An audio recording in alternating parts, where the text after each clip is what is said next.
Hi friends, நான் உங்க Varadaraja and welcome to our channel. இன்னைக்கு நம்ம episode 597 subscribers real life ghost experience தாங்க வந்து பார்க்க போறோம்.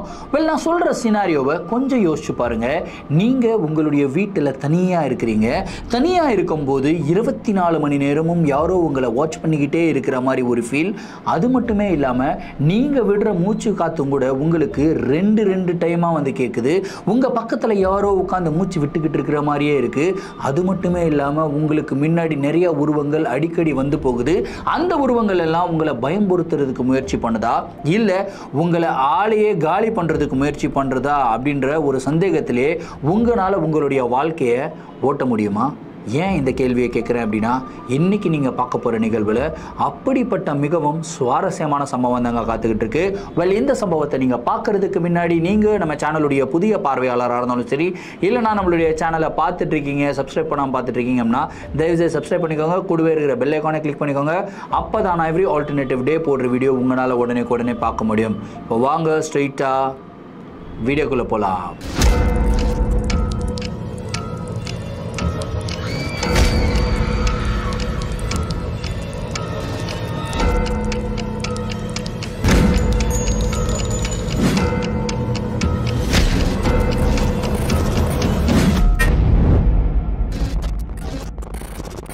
இந்த ஒரு நிகழ்வை நம்மளுக்கு பொள்ளாச்சியிலிருந்து கர்ணன் அப்படின்ற ஒரு சப்ஸ்கிரைபர் மெயில் பண்ணி விட்டுருக்காரு.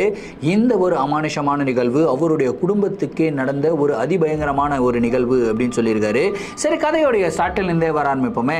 கர்ணன் வந்து பொள்ளாச்சியை சேர்ந்தவர் தான். அவருடைய என்டையர் பூர்வீகமே வந்து பொள்ளாச்சி தான். இது வரைக்கும் அவங்க பொள்ளாச்சியில் தாங்க இருக்காங்க. அவங்களுடைய ஃபேமிலியில் எத்தனை பேர் இருந்தாங்க அந்த டைம்லன்னு கேட்டிங்கன்னா, அவங்க அப்பா, அம்மா, கர்ணன், அதுக்கப்புறம் அவங்களுடைய தங்கை சீதா, அதுக்கப்புறம் அவங்களுடைய செல்ல பிராணியான ஒரு குட்டி நாய். இந்த 5 பேர் கொண்ட குடும்பம். இவங்க ஒரு வாடகை வீட்டில் தான் வந்து வாழ்ந்துருந்தாங்க. கிட்டத்தட்ட ஒரு 15 வருடங்களாக அதே ஒரு வாடகை வீட்டில் தாங்க இருந்திருக்காங்க. திடீர்னு அந்த வீடை இடிச்சு கட்டணும், ரெனோவேட் பண்ணணும், அதனால நீங்கள் காலி பண்ணி கொடுங்க அப்படின்னு சொல்லி ஹவுஸ் ஓனர் வந்து கேட்டுக்கிட்டாருங்க. இவங்களுக்கு அந்த வீடை காலி பண்ணுறதுக்கே விருப்பம் இல்லை. ஏன்னா அந்த வீடு வந்து அவ்வளோ ஒரு ஆசையான வீடு. ரொம்பவும் கஷ்டமாக இருக்கிற நிலைமையில் இருக்கும்போது இவங்க அந்த வீட்டுக்குள்ளே குடிபெயர்ந்து வந்திருக்காங்க. ஆனால் அந்த வீட்டுக்கு வந்ததுக்கப்புறம் இவங்க லைஃப்பில் பயங்கரமாக முன்னேறிட்டாங்க. ரொம்பவும் ஹாப்பியான ஒரு குடும்பமாக வாழ்ந்துட்டு வராங்க. இந்த மாதிரி இருக்கிற டைமில் இந்த வீடை காலி பண்ணணுமா அப்படின்னு சொல்லி அறமானதோடு தான் இவங்க வீடை காலி பண்ணுறதுக்கு ஒத்துக்கிறாங்க. அதுக்கப்புறம் இவங்க வீடு தேட ஆரம்பிக்கிறாங்க. இவங்களுக்கு வந்து இந்த நாய் வச்சிருக்கிறதுனாலேயே வந்து இவங்களுக்கு வீடு கொடுக்க மாட்டாங்க யாருமே. இல்லை நாய் வச்சிருக்கீங்க கொடுக்க மாட்டோம் அப்படின்லாம் சொல்லுவாங்க இல்லையா. அந்த மாதிரி இவங்களுக்கு நிறைய ரிஜெக்ஷன்ஸ் வந்துட்டே இருந்தது. கடைசியாக இவங்க சுற்றி தேடி ஒரு வீடை வந்து கண்டுபிடிக்கிறாங்க. அந்த வீடு வந்து கிட்டத்தட்ட 100 வருடத்துக்கு மேலே பழமையான ஒரு வீடு. பார்க்குறதுக்கே ரொம்ப பழசாக தான் இருக்குது. வீட்டுடைய ஹவுஸ் ஓனர் என்ன சொல்கிறாரு அப்படின்னா, நான் வந்து ப்ராப்பராக இந்த வீடை வந்து ரெனோவேட் எல்லாம் பண்ணி பெயிண்ட் எல்லாம் பண்ணி உங்களுக்கு கொடுத்துட்றேன், நீங்கள் வந்துடலாம், வாடகையும் ரொம்ப கம்மி தான், நீங்கள் நாயம் வச்சுக்கலாம், வேணும்னா பூனையும் சேர்த்து வளர்த்துக்கலாம் அப்படின்றாரு. ரொம்ப நல்ல மனுஷனாக இருக்கான் போல இருக்கே அப்படின்னு சொல்லி இவங்க அந்த வீட்டுக்கு குடிபெயர்ந்து வராங்க. வீட்டுக்கு குடிபெயர்ந்து வந்து இவங்க அப்பாவுடைய பிஸ்னஸ் தான் பண்ணிட்டு இருந்தாரு. அப்பாவுடைய பிஸ்னஸும் ரொம்ப நல்ல பீக்கில் தான் வந்து போயிட்டு இருக்கு. ஃபினான்ஷியலி எந்த ஒரு பிரச்சனையும் இல்லை. ஆனால் அந்த வீட்டுக்கு வந்ததுலேருந்தே 4 பேருக்கும், குறிப்பாக கர்ணனுக்கு மென்டலி நிறைய அஃபெக்டட்லாம் வர ஆரம்பிக்குது. அதாவது இவர் தனியாக உட்காந்துக்கிட்டு இருக்கும் போதெல்லாம் இவருடைய ஃபீல் என்னன்னா, இவர் தனியாக இல்லை அந்த வீட்டில் அப்படின்ற மாதிரி ஒரு ஃபீல் தான். இவர் கூட வேற யாரோ இருக்கிறாங்க, 24 மணி நேரமும் இவரை யாரோ கண்காணிச்சுக்கிட்டே இருக்கிறாங்க அப்படின்ற மாதிரி ஒரு ஃபீல் இவருடைய மனசுக்குள்ளே வர ஆரம்பிக்குது. இந்த ஒரு மேட்டரை அவங்க அம்மா கிட்ட போய் சொல்கிறாரு. அவங்க அம்மா என்ன சொல்கிறாங்க அப்படின்னா, டே, அந்த வீட்டில் 15 வருஷமாக இருந்துட்டோம், அந்த வீட்டிலேருந்து காலி பண்ணி இங்கே வந்திருக்கோம், உனக்கு இன்னமும் அந்த வீட்டோட ஞாபகம் தான் இருக்குது, அதனால உனக்கு மனசுல இந்த மாதிரிலாம் விம்பங்கள் தோன்றது ஒரு நார்மலான ஒரு விஷயம் தான். எனக்கும் சம்டைம்ஸ் அப்படியெல்லாம் தோணும். அதுக்கப்புறம் என்னோட வேலையெல்லாம் இருக்கு இல்லையா, அதில் வந்து ஃபோக்கஸ் பண்ணிட்டு இருந்தேன்னா இந்த தாட்டே எனக்கு வராதுரா. ஆனால் சம்டைம்ஸ் நான் கிச்சனில் சமைச்சிக்கிட்டு இருக்கும்போது என் பக்கத்திலே யாரோ நின்றுக்கிட்டு இருக்கிற மாதிரி, என்னை பார்த்துக்கிட்டே இருக்கிற மாதிரி, அதுக்கப்புறம் என்னை கூப்பிடுற மாதிரிலாம் எனக்கு தோணுண்டா. திரும்பி பார்த்தா அந்த இடத்துல யாருமே இருக்க மாட்டாங்க. ஆனால் திரும்பி பார்க்கும்போது நான் சமைச்சிக்கிட்டு இருந்தேன்னா ஒரு சவுண்டு கேட்கும் இல்லையா, அந்த சவுண்டும் கூட கேட்காம அப்படியே அட்டர் சைலன்ஸ் ஆகிடும்டா அப்படின்றாங்க. இந்த ஒரு விஷயத்தை கேட்ட உடனே கர்ணனுக்கு நடுங்குது. அம்மா, எனக்கும் அதே தான்மா, நான் உட்காந்து டிவி பார்த்துக்கிட்டு இருக்கேன், சோஃபாவில் உட்காந்து டிவி பார்த்துக்கிட்டு இருக்கும்போது என் பக்கத்தில் சோஃபாவில் யாரோ வந்து உட்கார்ற மாதிரியே இருக்குமா, யாரா உட்கார்றது அப்படின்னு சொல்லி திரும்பி பார்க்கும்போது அந்த டிவியோடைய சவுண்ட் எனக்கு கேட்கணும் இல்லையா, டிவியோட சவுண்டும் அப்படியே வந்து கேட்காத மாதிரி ஆகிடுது. நான் டிவியும் ஆஃப் பண்ணல, பார்த்துக்கிட்டு இருக்கிற ப்ரோக்ராம் வந்து ஓடிக்கிட்டு தான் இருக்குது. ஆனால் என் பக்கத்தில் யாரோ இருக்கிற மாதிரி பெருமூச்சு விட்டுக்கிட்டு இருக்கிற மாதிரி ஒரு சவுண்ட் எனக்கு கேட்டுக்கிட்டே இருக்குமா, எனக்கு ரொம்ப பயமாக இருக்குது அப்படின்னு வந்து சொல்கிறாரு. டே இல்லடா இதெல்லாம் நம்மளுடைய மனப்பிரமை, இதை அப்படியே ஃப்ரீயாக விட்டுரு, எதுவுமே பிரச்சனை இல்லை, எல்லாம் சரியாயிடும் அப்படின்னு சொல்லி அவங்க அம்மா சொல்கிறாங்க. ஓகே அப்படின்னு சொல்லிட்டு ஒரு வாரம் போகுது. ஒரு வாரம் கழித்து கர்ணனுடைய தங்கை சீதா நல்லா தூங்கிக்கிட்டு இருக்காங்க. காலையில் ஒரு 10 மணி இருக்கும். பொதுவாக இந்த அமானுஷங்கள் எல்லாம் நைட் டைமில் ஆக்டிவாக இருக்கும் அப்படின்னு சொல்லுவாங்க. அமானுஷங்களுக்கு டைமெல்லாம் தெரியாதுங்க. அது எந்த டைமில் ஆக்டிவாக இருக்கணும்னு நினைக்குதோ அந்த டைமில் தான் ஆக்டிவாக இருக்கும். அதே மாதிரி சீதா காலையில் 10 மணிக்கு நல்லா தூங்கிக்கிட்டு இருக்கும்போது திடீர்னு சீதாவுடைய காலை பிடிச்சி யாரோ விற்று இழுத்த மாதிரி இருந்ததுங்க. அப்படியே சீதா பெட்டில் இருந்து எகிரி வந்து கீழே விழுகிறாங்க, கத்துறாங்க, அழுகுறாங்க.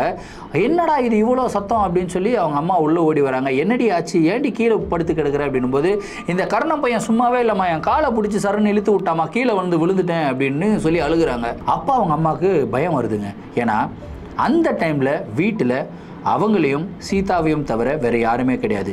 அவங்க அப்பாவும் பிஸ்னஸ்க்காக வெளியே போயிட்டாரு, கர்ணனும் ஃப்ரெண்ட்ஸ் கூட விளையாட போகிறேன் அப்படின்னு சொல்லிட்டு வெளியே போயிட்டாரு. ஸோ 2 பேர் மட்டும் இருக்கும்போது யார் சீதாவுடைய காலை பிடிச்சி இழுத்தது அப்படின்ற ஒரு மிகப்பெரிய பயம் அவங்களுடைய மனசுக்குள்ளே உண்டாகுது. ஆனால் இந்த ஒரு மேட்டரை சீதா கிட்ட சொல்லலை.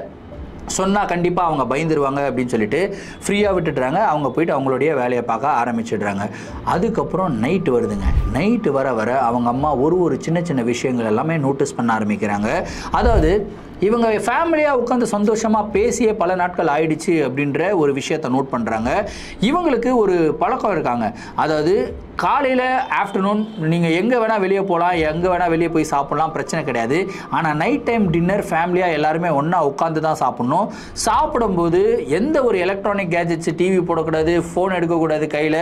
ஜஸ்ட் உட்காந்து சாப்பிட்டுக்கிட்டு இருக்கும்போது நல்லா பேசி சிரித்து சந்தோஷமாக ஃபேமிலி மூமெண்ட்டை என்ஜாய் பண்ணி சாப்பிடணும் அப்படின்ற ஒரு பழக்கம் இருக்குது இவங்களுக்கு. ஆனால் இந்த வீட்டுக்கு வந்து கிட்டத்தட்ட 2 வாரம் ஆயிடுச்சு. ஒரு நாள் கூட நைட்டு எல்லாருமே உட்காந்து சிரித்து பேசி சாப்பிட்டதா சரித்திரமே கிடையாது.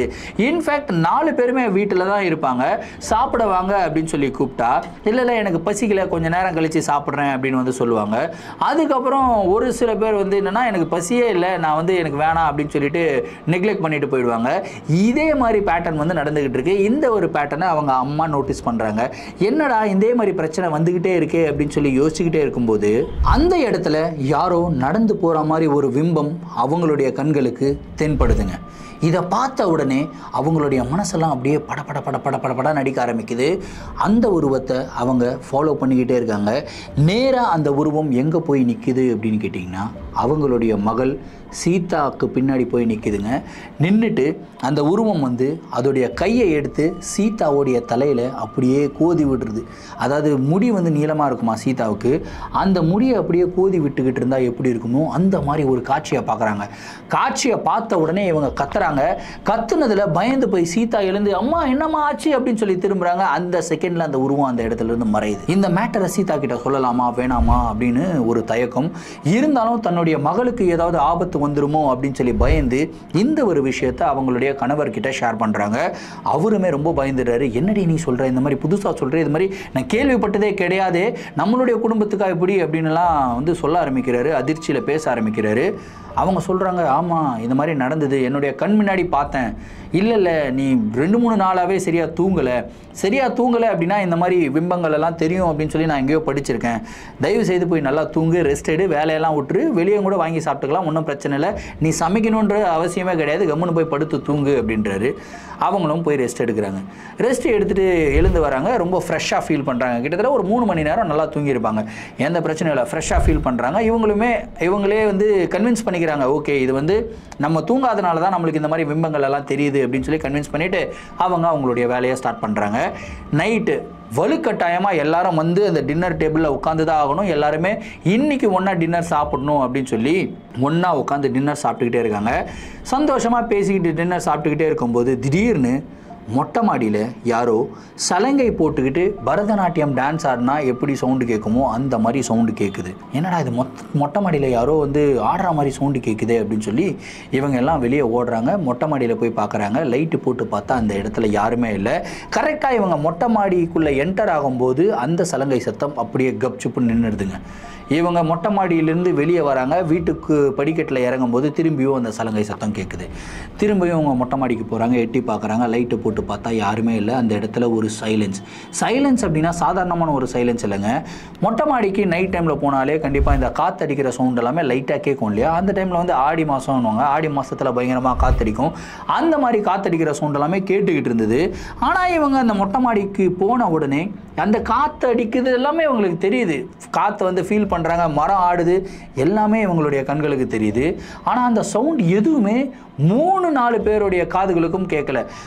கர்ணனுக்கும் கேட்கல, சீதாவுக்கும் கேட்கல, அவங்க அம்மாவுக்கும் கேட்கல, அவங்க அப்பாவுக்கும் கேட்கல. இப்போ இந்த 4 பேருடைய மனநிலைமை எப்படி இருக்குன்றதை யோசிச்சு பாருங்க. ஏன்னா கண்கள் முன்னாடி வந்து எல்லா விஷயங்கள் நடக்குது. கர்ணன் வந்து ஏதோ ஒன்று பேசுறாரு, செய்கையில் பேசுறாரு. அவருடைய பேசுகிற வாய்ஸ் இருக்கு இல்லையா, அந்த வாய்ஸும் கூட வெளியே வரலங்க. அந்த வாய்ஸும் கூட யாருக்கும் கேட்கல. அவங்க மொட்டை மாடியிலிருந்து வீட்டுக்கு வராங்க. வீட்டுக்கு வந்த உடனே கர்ணனுடைய வாய்ஸ் எல்லாருக்குமே கேட்குது. இவங்களுக்கு இப்போ ஒரு மிகப்பெரிய டவுட், என்னடா நடக்குதுங்க? ஏதாவது ஒரு சத்தம் கேட்கல அப்படின்னாலும் ஓகே, பேசுறது எப்படி கேட்காம இருக்கும் அப்படின்னு சொல்லிட்டு ஒரு டவுட்டு. இப்போ லைட்டாக பயப்பட ஆரம்பிக்கிறாங்க. சரி இதையும் விட்டுடுவோம், நம்மளுடைய டின்னரை கம்ப்ளீட் பண்ணுவோம் அப்படின்னு சொல்லி உட்காந்து டின்னர் சாப்பிட்டுக்கிட்டே இருக்கும்போது பட்டுன்னு வந்து பார்த்திங்கன்னா அந்த இடத்துல சிக்கன் குழம்பு பண்ணி வச்சுருந்தாங்க சைடில். அந்த சிக்கன் குழம்பு வந்து தனியாக டேபிளில் தான் இருக்குது. யாருமே அந்த சிக்கன் குழம்பு பக்கத்தில் போகவும் இல்லை, சிக்கன் குழம்பு போட்டுக்கவும் இல்லை. ஏன்னா எல்லாருமே போட்டு சாப்பிட்டுக்கிட்டே இருக்காங்க. சாப்பிட்டுக்கிட்டே இருக்கும்போது தனியாக வச்சிருக்கிற அந்த சட்டி இருக்கு இல்லையா, ஆட்டோமேட்டிக்காக சட்டி மேலே ஏதோ தூக்கி அடித்தா அந்த சட்டி எகிரி கீழே விழுகும் இல்லையா, அந்த மாதிரி அந்த சிக்கன் குழம்பு இருக்கிற சட்டி வந்து எகிரி கீழே விழுந்து உடையுதுங்க. இவங்களுக்கு ஒரு மிகப்பெரிய ஷாக். ஏன்னா இவங்க உட்காந்துக்கிட்டு இருக்கிற இடத்துலேருந்து அந்த டேபிள் கிட்டத்தட்ட ஒரு 1 to 2 feet டிஸ்டன்ஸ்னு வச்சுக்கோங்களேன். யாருடைய கையும் அங்கே போல, யாரும் அதை எடுக்கவும் இல்லை, யாரும் அதை தொடவும் இல்லை. அப்படி இருக்கும்போது எப்படி சட்டி தானாக கீழே விழுந்தது அப்படின்னு சொல்லிட்டு எல்லாரும் அப்படியே பதறி போய் பார்த்துக்கிட்டே இருக்கும்போது அந்த இடத்துல உள்ள கிச்சனில் ஸ்டவ் இருக்கு இல்லையா, ஸ்டவ் வந்து பார்த்திங்கன்னா ஆட்டோமேட்டிக்காக ஆன் ஆகுது. ஆட்டோமேட்டிக்காக ஆன் ஆகிறது மட்டும் இல்லாமல் ஸ்டவ் மேலே வச்சுருந்த பாத்திரமும் அப்படியே கீழே விழுகுதுங்க. இந்த ஒரு விஷயத்தை பார்த்த உடனே இவங்க ரியலைஸ் பண்ணிடுறாங்க, இந்த வீட்டுக்குள்ளே ஏதோ ஒன்று இருக்குது அப்படின்றத ரியலைஸ் பண்ணிவிட்டு பயத்தோட உச்சகட்டத்தில் இருக்கும்போது 4 பேரும் என்ன டிசைட் பண்ணுறாங்கன்னா, 4 பேரும் ஒன்றா ஒரே பெட்ரூமில் தூங்கிடலாம் அப்படின்னு சொல்லிட்டு 4 பேரும் ஒரே ரூமில் படுத்து தூங்கிக்கிட்டு இருக்காங்க. நல்லா தூங்கிக்கிட்டு இருக்காங்க. அரௌண்ட் ஒரு 12 மணி இல்லை 1 மணி இருக்குங்க. 1 மணிக்கு திரும்பியும் மொட்டை மாடியில் யாரோ சலங்கை போட்டுட்டு நாட்டியம் ஆடுற மாதிரி ஒரு சவுண்ட் அவங்களுக்கு கேட்டுக்கிட்டே இருக்குது. கண்டினியூஸாக கேட்டுக்கிட்டே இருக்குது. இப்போ கர்ணனுக்கு ஒரு பயம், என்னடா இது இந்த மாதிரி ரெகுலராக கேட்டுக்கிட்டே இருக்கே, உண்மையிலேயே இந்த வீட்டுக்குள்ளே ஏதாவது பேய் இருக்கா அப்படின்னு சொல்லிட்டு ஒரு பயம். அந்த பயத்தோடையே இவர் வந்து எழுந்து வெளியே வராருங்க. வெளியே வந்து மொட்டை மாடிக்கு போகிறாரு. ஏதோ ஒரு விஷயம் இவரை மொட்டை மாடியில் வந்து இழுக்குது. இவருடைய மனசு சொல்லுது, போகாத அந்த இடத்துல பேய் இருக்குது, போகாதன்னு சொல்லிக்கிட்டே இருக்குது. ஆனால் இவர்னால இவருடைய உடம்பை கண்ட்ரோல் பண்ணவே முடியல. ஏதோ ஒரு விஷயம் இவரை வா அப்படின்னு கூப்பிட்டுக்கிட்டே இருந்தால் ஒரு மாதிரி மயக்க நிலையில் நம்ம வந்து போவோம் இல்லையா, அந்த மாதிரி ஒரு நிலையில் தான் கர்ணன் போய்கிட்டே இருக்காருங்க. நேராக போகிறாரு, மொட்டை மாடிக்குள்ளே போகிறாரு. இந்த தடவை ஒரு மொட்டை மாடிக்கு தனியாக போகும்போது சொல்லும் போது எனக்கு பயங்கரமாக புல்லரிக்குது. இந்த தடவை ஒரு மொட்டை மாடிக்கு தனியாக போகும்போது அந்த இடத்துல அந்த சலங்கை ஓசை கேட்டுக்கிட்டே இருக்கு. சலங்கை ஓசை ஸ்டாப் ஆகலை. சலங்கை ஓசை எப்படி கேட்குது அப்படின்னா, இவர் நின்றுக்கிட்டு இருக்காரு, இவரை சுற்றி யாரோ நடனம் மாதிரி டான்ஸ் ஆடிக்கிட்டு இருந்தால் எப்படி கேட்குமோ அந்த மாதிரி டிடிஎஸ் எஃபெக்டில் வந்து கேட்குதுங்க. அந்த சலங்கை ஓசை வந்து ஏதோ ஒன்று இவருக்கு சொல்ல விரும்புது. அது என்ன சொல்ல விரும்புது அப்படின்னா, நீ உயிரோடு இருக்காத, செத்துரு அப்படின்னு சொல்ல விரும்புது. இவர் நேராக நடந்து போகிறாரு. அந்த ஒரு சிவர் இருக்குல்ல, மொட்டை மாடி சிவர், அந்த சிவர் மேலே ஏறி நிற்கிறாரு. ஏறி நின்று குதிக்கலான்னு இப்படி போகும்போது பட்டுன்னு இவருடைய கையை வந்து அவங்க அப்பா பிடிச்சிடுறாரு. பிடிச்சிட்டு சர்ன்னு இழுக்கிறாருங்க. அவங்க அப்பா கை பிடிச்ச அடுத்த செகண்ட் அந்த சலங்கை ஓசை இவருக்கு கேட்கல. இவருமே கீழே இறங்குறாரு. இறங்கணுன்னு தான் இவருடைய சுயநினைவுக்கே வராரு. அப்பா என்னப்பா, எப்படிப்பா நான் இங்கே வந்தேன் அப்படின்னு கேட்குறாரு. அவங்க அப்பாவும் செம கோவத்தில், ஏன்டா அறிவு கட்டவனே, ஏன்டா இங்கே வந்தேன், ஏன்டா இந்த மாதிரி பண்ணிக்கிட்டு இருக்க அப்படின்னு சொல்லி கேட்குறாரு. அப்பா நான் எப்படி வந்தேன்னு எனக்கே தெரிலப்பா, எனக்கு வந்து அந்த சவுண்டு கேட்டுக்கிட்டே இருந்தது, நான் போகக்கூடாது நினச்சிக்கிட்டே இருந்தேன். ஆனால் மொட்டை மாடிக்கு எப்படி வந்தானோ எனக்கு தெரியல, நான் எப்படி அந்த செவுத்து மேலே ஏறி நின்னனோ எனக்கு தெரியல, எனக்கு என்னமோ நடக்குதுப்பா, எனக்கு ரொம்ப பயமாக இருக்குதுப்பா, வாங்கப்பா போயிடலாம் அப்படின்னு சொல்லி கீழே போயிடுறாங்க. இந்த மாதிரி மேட்டர்லாம் நீங்கள் நைட் நடக்குது. அடுத்த நாள் இந்த வீட்டை பற்றி கொஞ்சம் விசாரிப்போம், இந்த வீட்டில் என்னதாங்க நடந்தது அப்படின்னு சொல்லிட்டு அவங்க வந்து பக்கத்து வீட்டிலலாம் விசாரிக்க ஆரம்பிக்கிறாங்க. யாரும் எதுவுமே சொல்லலை, இந்த வீட்டில் இந்த மாதிரி பிரச்சனை இருக்குன்ற மாதிரி எதுவுமே சொல்லலை, சைலண்ட்டாக இருக்காங்க. ஏன்னா அந்த வீட்டுடைய ஹவுஸ் ஓனர் ரொம்பவும் இன்ஃப்ளூயன்ஷியலான ஒரு பர்சன், அவரை வந்து பகச்சிக்க கூடாது அப்படின்றதுக்காகவே யாருமே எதுவுமே சொல்லலைங்க. சரி இதை பற்றி எப்படி கண்டுபிடிக்கிறது அப்படின்னு சொல்லி அப்படியே சுற்றி பார்த்துக்கிட்டு இருக்கும்போது தூரத்தில் ஒரு 4-5 பசங்க வந்து விளையாடிக்கிட்டு இருந்தாங்க, கிரிக்கெட் ஆடிக்கிட்டு இருந்தாங்க. கர்ணனுக்கும் கிரிக்கெட்னா ரொம்ப பிடிக்கும். பிடிக்கும். அவர் வந்து போயிட்டு டே தம்பிங்களா நானும் உங்கள் கூட வரேன்டா, நான் எங்கள் வீட்டுக்கு தான் வந்திருக்கேன் அப்படின்னா, ஐயோ அந்த வீடா அப்படின்றான் ஒரு பையன். டே என்னடா ஆச்சு, அந்த வீட்டில் தான் நான் வந்திருக்கேன், வாடா விளையாட. அண்ணா வேணாண்ணா, நீங்கள் எங்கேருந்து வந்தால் கூட நாங்கள் சேர்த்துப்போம், அந்த வீட்டிலேருந்து வந்தால் நாங்கள் சேர்த்துக்க மாட்டோம்ண்ணா அப்படின்றான். டே என்னடா ஆச்சு, அந்த வீட்டில் இருந்தால் என்னடா பிரச்சனை, நான் நல்லா ஆடுவேன்டா, உங்களுக்கு சொல்லியெல்லாம் கொடுக்குறேன்டா, கோச்சிங்லாம் போய்கிட்டு இருக்கேன்டா அப்படின்லாம் சொல்கிறாப்புல. இல்லைண்ணா வேணாண்ணா, நான் வரலண்ணா அப்படின்றான். அதில் ஒரு பையன் வந்து தைரியமா ஏய் போடா நான் வாண்ணா நம்ம விளையாடலாம் அப்படின்னு சொல்லிட்டு விளையாடிக்கிட்டே இருக்கும்போது கொஞ்சம் ஃப்ரெண்ட்ஸ் ஆகிடுறாங்க.